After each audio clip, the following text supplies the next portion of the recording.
बटाट्याची इतकी टेस्टी भाजी याआधी तुम्ही कधीच खाल्ली नसेल. हॉटेलमधल्या भाज्यांना सुद्धा मागे पाडेल अशी ही भाजी आहे. तर त्यासाठी काय करायचं आहे, इथे मी बटाटे घेतलेले आहेत. असे छोटे बटाटे घ्यायचे आहेत.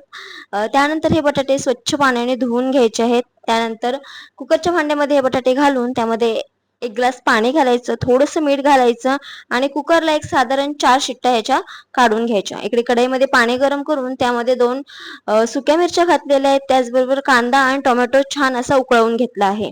थंड करून घ्यायचं हे मिश्रण. त्यानंतर टोमॅटोची साल काढून घ्यायची. त्यानंतर मिक्सरमध्ये सगळं मिश्रण घालून त्यामध्ये आलं लसूण घालून याची पेस्ट तयार करून घ्यायची. इकडे बटाटे उकडून झालेले आहे, त्याची साल काढून त्याला छिद्र करून घ्यायचे, जेणेकरून सगळा मसाला आतपर्यंत व्यवस्थित पोचला जाईल आणि छान असं मुरला जाईल.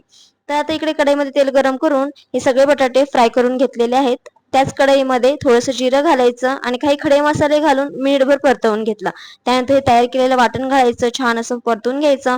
त्यानंतर त्यामध्ये काही मसाले घालायचे आहेत. मसाल्यांमध्ये मी इथे कांदा लसूण मसाला, त्याचबरोबर धना पावडर आणि थोडीशी हळद घातलेली आहे. व्यवस्थित मिक्स करून घ्यायचं. फेटलेलं दही घालायचं. गॅसची फ्लेम लो ठेवायची. व्यवस्थित हे सगळं मिश्रण मिक्स करून घ्यायचं.